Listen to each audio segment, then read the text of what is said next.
All right, hey guys, welcome back to Small Town Life. And like I promised, we finally have another interview. And somebody I want to introduce to you here is Keith McKenzie.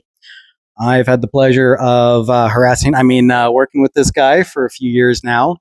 And once again, I want to introduce you guys to the experts who are in the various industries, show like what's awesome about it, and like you can actually make pretty good living off of these other jobs. So, Keith, Hey Ben, how you doing?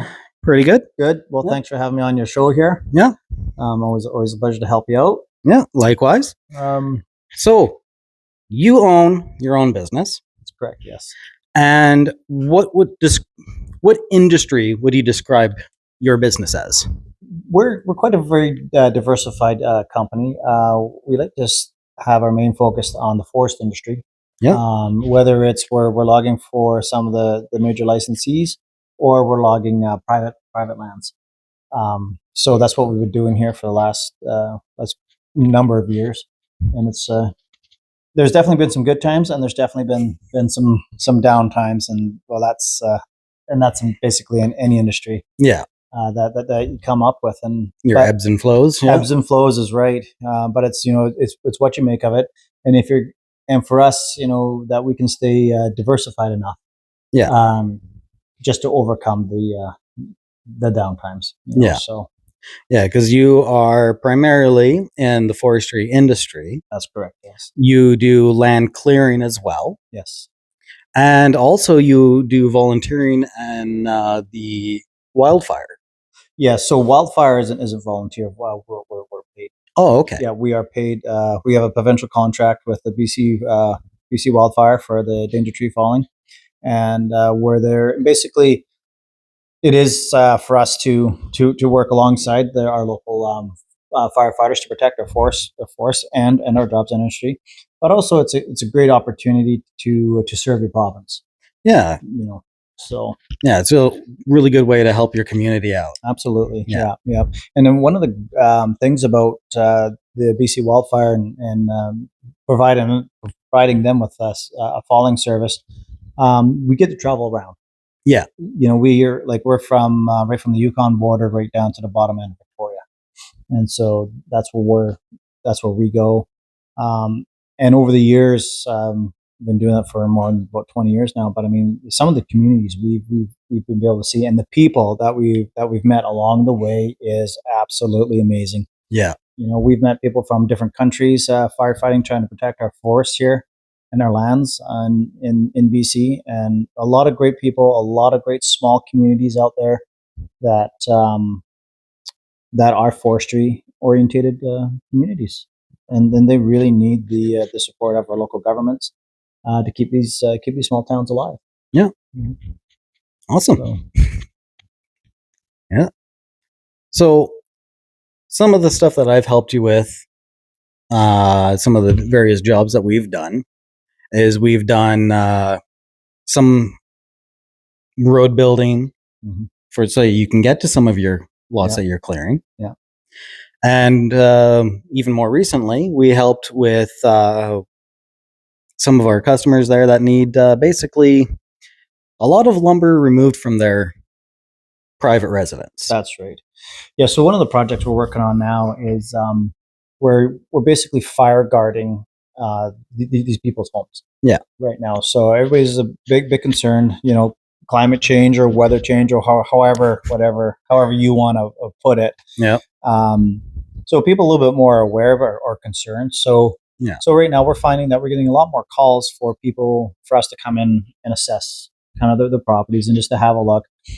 The main thing is we're not there to clear cut their properties or anything like that. We're just there to remove some of the trees or timber that are close to their homes that may, if there was a fire, that could potentially jump from the trees to the homes. Yeah. So that's what we're doing on that property you and I are working on right now. So Yeah. that's the main purpose there Mhm. for that. Yeah, and you got a lot of danger close trees there, We do, yes, and yes. they are to say the least a little bit more challenging than just swiping out with a chainsaw and knocking it down. Yeah, yeah, you're absolutely right. I mean, a lot of that stuff, when you get these trees that are close to homes and stuff like that, and if you can't, as a faller, um, if you don't feel comfortable following them the conventional way, well, then you'll use ropes in the trees, or you'll use machine assist. Yep. And The that's hydraulic wedges. hydraulic wedges, exactly. And so, and that's where guys, where you come in, and really makes Yeah. their job a lot easier, and the experience that you have and stuff like that, and also makes my job a little bit safer. Yeah. Theoretically, Safety first, right? absolutely, 100%. And theoretically, because we only have one shot. Yeah. I mean, if we don't do this correctly, it's it's either you get a good result or you get a bad result. Yeah. Not much in the gray area. Not much in the gray area. No, no. So sometimes the bad results are very expensive and life altering. and life altering. That's right. Because we all like being able to go home at the end of the day and being able to count to 20. Exactly. So I mean, you'll see a lot of these YouTube guys will show you how to fall trees and stuff like that.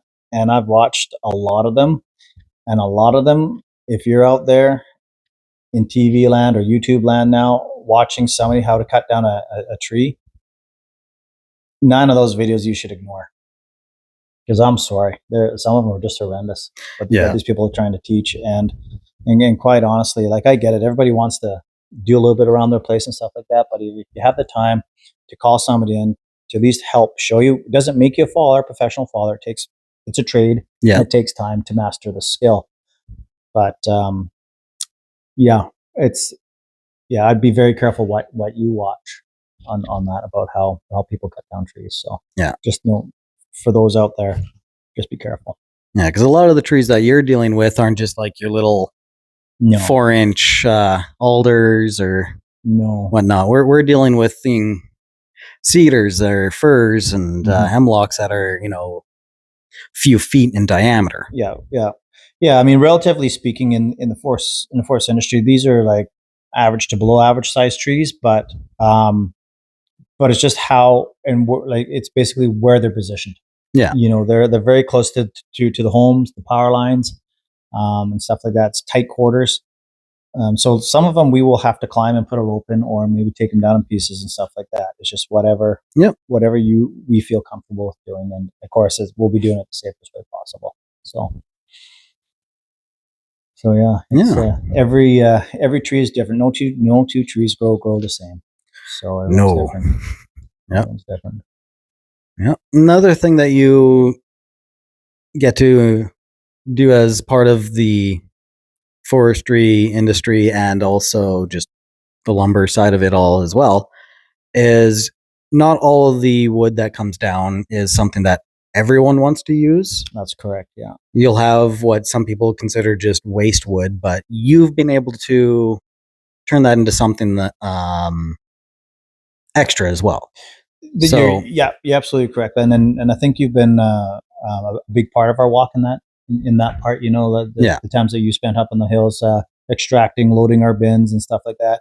Yeah. So our company, I'm a true believer in zero waste, as much as you can. I mean, yes, you are going to have some waste, but if you can use as much of the wood that you're using, it's beneficial for the end consumer, for us, the environment, and everything like that. So all our waste wood that is not marketable, we take it and we bring it down to our firewood pit, and we have a commercial firewood business on the side, and we process all that stuff up. So there's a use for that as well. And then the chips that get produced off of our firewood process machine, the locals turn your mic back. There you go. And so after a byproduct from our firewood chips off the processor, that gets dispersed within the community. People just show up with the trailers and take it, and which is good because it helps their gardens, their paths, or whatever they're doing. Yeah, some people use it for their pets as well too. Absolutely. The good sawdust. Yeah, for pens and such. And that's right. My daughter uses it for her horse. So, horse pens and goats and stuff like that. So there's a use for everything. Yeah. It's just a matter of, is it economically to do it? Yeah. And there are some parts where we do our logging that, unfortunately, it's not economic, doesn't make economic sense to take the waste wood out. So it gets dispersed in a different way. So, but yeah, because around here, some of the main ways that people heat their homes is electric heaters, gas heaters, and then wood stoves. Yes, that's right. And that's where you also help out, is the firewood for these wood stoves. And yeah, they're like, I'll show you guys later, but we're right next to a really beautiful, warm stove going off right now, and it's quite relaxing and awesome to watch. Yeah, I'm pretty sure later on in our interview or whatever, if you see me doing this, like I'll be talking, I'll be like, It's really cozy. yeah. So, Yeah. and it's been good because I mean, a lot of this stuff where we make our firewood deliveries to these customers, it's generated some jobs as well. Yeah. You know, so with our firewood, we create a little bit of employment with it. Yep. And when we deliver the firewood to our customers, with us and our diversification in our company, like with the excavators and tree cutting and stuff like that, then they're like, oh, well, I understand you guys cut down some trees and whatnot. So it just leads into other things as well. Yeah. You know, so it's just all part of the program that we have going on here. So. Yeah. That's awesome. Yeah. So yeah, you do a lot. It's not just that you can sum it up with just one thing. It's like, yeah, I knock down trees. It's actually a lot more to it. That's right. Yeah. The key right now, I think, in the forest industry, and where we live, is diversification. Yeah. You know, if you have to be able to diversify and to do other things. You may not like the job that you have to do, but if that's what you got to do to make it work, then that's what you do. You know, can't have all your eggs in one basket all the time. No, absolutely not. You know, so, and the thing is when you're diversified like that, you just never know who you're going to meet. Yeah. You know, and the possibilities drastically open. Absolutely. You know, it's that old saying, small doors open up big doors. Yep. You know, yeah, so I myself have had small jobs turn into big ones. That's right. And through a lot of it's by word of mouth too. Yeah, absolutely. And as we all know, good work does not go unnoticed. Yeah. Now there have been times where we've done a job or two, and you're kind of like, geez, I hope nobody sees this, you know. But yeah, it's all part of the learning curve. Yep. And if you can learn from that, then it's so much better. Yeah, sometimes you win, sometimes you learn. Exactly. Yeah. And learning is expensive. School of Hard Knocks. Some of the best tuition I ever paid, guys, was into the School of Hard Knocks. I've done university, but that Hard Knocks University has definitely paid out way more than I ever put into it. Absolutely. I agree with you 100% on that one, man. I tell you. Yeah. I never do that again. Yep. Yeah. Oh, that's good. Yeah. As promised, guys, we got this beautiful fireplace. And I'm a few feet back, and I'm feeling nice and toasty from here. Keith's trying to keep awake. And it's a great way to heat your house, too. So we're back outside here and going for a nice little walk. Get some fresh air so we don't fall asleep. So we were mentioning as we were starting to walk here about the importance of the smaller communities. Yeah. And how we want to be able to give back to our communities. Like, as we mentioned before, you do the firefighting. Yeah. And, but we want to be able to promote the joys and beauty of our smaller townships and smaller communities in general. Right.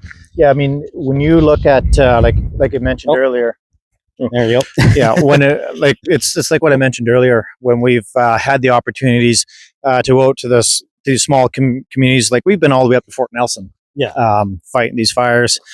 And when it's not the fires burning, it is actually very beautiful. Oh, it's gorgeous. Yeah, absolutely. You know, British Columbia is such a beautiful province that I think a lot of it is undiscovered by the big part of the world. And you know, if you get that opportunity to come over here. Even the summer, winter months, I mean, it's a great place. Yeah. I mean, we've had the opportunity to travel around the world a little bit, and, you know, there are some beautiful spots out there in the world, but, you know, British Columbia is definitely a real beautiful spot to travel to. One of my favorite things about being so far north too was being able to experience the 30 days of night and 30 days of summer. Yes. Yeah.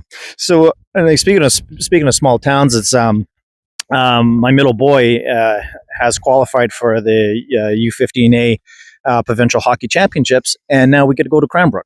Nice. So, and that's another small forestry town, oil and gas, a little bit of mining over there. Yep. I've done some hunting over there. And again, these small towns that have they've had their knocks lately with the closure of mills, and all the red tape trying to get like the mines open up again. Yeah. I mean, we do need the industry boosts again. We do, in a very, very bad way. I mean, because those are good paying jobs. Good paying jobs, and it gets the resources our nation needs. Yeah. Because, like, as everyone knows, we're dealing with a bit of a trade war here in Canada. Mm-hmm. I mean, we could talk for days on that topic alone. Yeah. And we have. Yes. I mean, we've seen one thing with the forest industry, and it's major ebbs and flows. I mean, we will run strong for like 4 or 5 years, and then we'll have a couple years down, a bit of a downturn. And in those downturns, I mean, some of them are pretty nasty. Yeah, and it's tough, to try and convince somebody to come into an industry where it's like, well, potentially you might be laid off for like 4 months or something like that, and it's just, we'll go down this way. Yep. And so, anyways, but it's honestly, when you're working in the forest industry and you found a niche there and it's working well for you, to work outside. Not everybody's an outside person to work with, but if you are, yeah. I mean, within the forest industry, becoming like a heavy duty mechanic or an engineer, yeah, or a forester, all that is all needed within our forest industry. And some of the younger people are kind of struggling, not knowing what to do. Yeah. And I really encourage them to just have a look, because trees, we need trees, and we need the fiber, the wood that comes off these trees. And it's because we got pulp mills that are close by, and that's one of the byproducts. That's right. Yeah. And being used. Yeah. And mills and everything. So, but it's yeah, I've been lucky enough to have a decent living at it and raise my family here. Yeah. So, but it didn't come without its struggles, and it's just like anything else. You gotta stick with it. But one of the things I wanted to show you, Ben, here is just because we cut down trees, and I also planted them as well. I planted a Christmas tree farm, and so I've got 3 different types of trees here. I've got noble fir, grand fir, and a Doug fir. And finally, these trees have come to terms now to where I can actually sell them now. Now, if anybody out now, when I first started doing this, I did my research, and they said anywhere from 5 to 6 years, your trees will be ready to sell. No, they're not. I'm sorry. It is a bit more of an investment. It is, yeah. So and it's not that the soil is bad or anything like that around here. We got some amazing growing soil. Yeah, but this is like a 8 to 9 year project to where my trees are where they're at now, and it's to where I feel comfortable calling up friends and family and friends to say, hey, if you're looking for a Christmas tree, come on down and buy one or whatever, pick one out. So yeah, but it's good, it's a good learning curve just to see how things grow and some of the diseases that come up in the trees and stuff like that. So it's been good. So planted about 1,000. It's probably 800 worth to sell. I'm like about 800 left. Yeah. No, I haven't sold 200 by any means, but no, I've just the trial and error. Yeah, that's right. Yeah. A lot of things in life are an investment. Oh, absolutely. There's no get rich quick. No. If you want to get rich quick, go buy a lottery ticket. Yeah. And good luck with those odds. That's right. Exactly. So slow and steady wins the race. Yeah. So that's part of it. And it kind of helps that being in the forest industry and stuff like that people see that, we actually care, right? We do care about our environment. Probably some of the best, what's the word I'm looking for? Stewards. Yeah. Some of the best stewards of the forest are the loggers. Yeah. Because we're out there. We enjoy the outdoors. Oh, yes. We enjoy hunting. We enjoy fishing, and all this stuff. So we're not out there by any means deliberately to try and wreck that forest or to wreck the environment. And that's been so miscued from a lot of people. They just say, all you guys want to do is cut down trees, log it, burn it, pave it. No, that's not even, that's We like to return to where we've absolutely, been. that's right. And so that's why we call it a renewable resource. And here's a prime example right here of a renewable resource. So when we're done logging a setting, we replant, and back comes up the trees. And then with all that new growth that comes up, it promotes the wildlife. Oh, yes. It gives food for the wildlife, stuff like that. So a lot of our hunting, we've really harvested a lot of deers out of the slashes. Yeah. Because that's where that's where they are feeding. So so we take a lot of pride in that. Yeah. A lot of pride in that. And Circle of life. that's exactly. So and there's a lot of places that we have logged, and we've gone back now, and the new growth has done very well. So yeah, we're just the stewards just as much as anybody else. We have a little bit more knowledge and stuff like that of most people, but everybody's entitled to their own opinion. Yep. By any means. So, but yeah, I mean, if you want to walk up here, we'll show you what we do with our waste wood. Yep. Okay.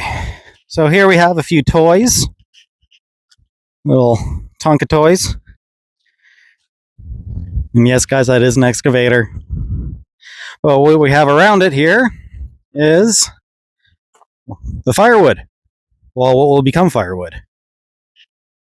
Yep.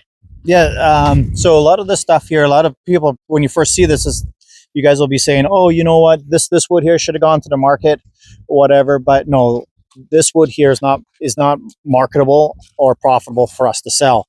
So here it comes here, and then what we do is obviously we put it into firewood and sell it that way. Now, one thing I got to mention with this process of the firewood, a lot of this stuff probably wouldn't happen if it wasn't help with the First Nations.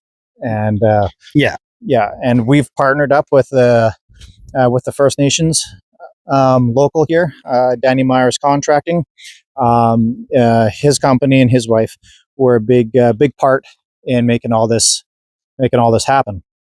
We were doing it before the partnership of the First Nations, but it has drastically improved. It is, yes, it's definitely improved with the help of the First Nations, and they're on board, and the ministry is on board with all this. So it's definitely a win-win for everybody. Yes, you don't have to struggle alone. Community helps each other out. That's right. Help pat each other's back. Absolutely, yeah.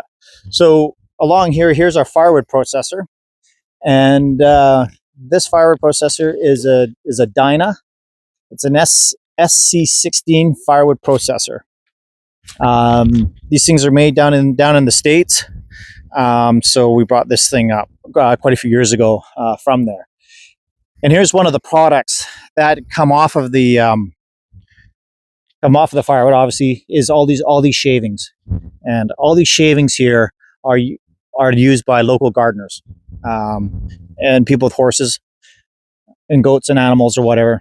And so this is part of the product that gets used as well. There's always a little bit of waste here and there that we will burn off at the end of the year, but at least a good part of it is used. So yeah.